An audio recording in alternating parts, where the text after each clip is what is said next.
Hey everyone! In today's quick fix tutorial, I'm going to show you how to solve the Snapchat media upload problem. Whether your snaps aren't sending, stories won't upload, or media just gets stuck. Let's troubleshoot this together and get your Snapchat working smoothly again. First is open your Snapchat. Then tap the profile icon on the top left corner. Next is tap the setting icon in the top right corner. Scroll down and find the clear cache, then tap continue.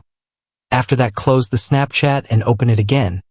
Now tap the downward arrow and select director mode. Then tap on gallery. Now you should be able to upload your media. If this does not work for you, try to update your Snapchat app and check it again. And there you go. Your Snapchat should now be uploading media without any issues. If this guide helped you out, be sure to like, share, or bookmark it for later. Thanks for watching and happy snapping.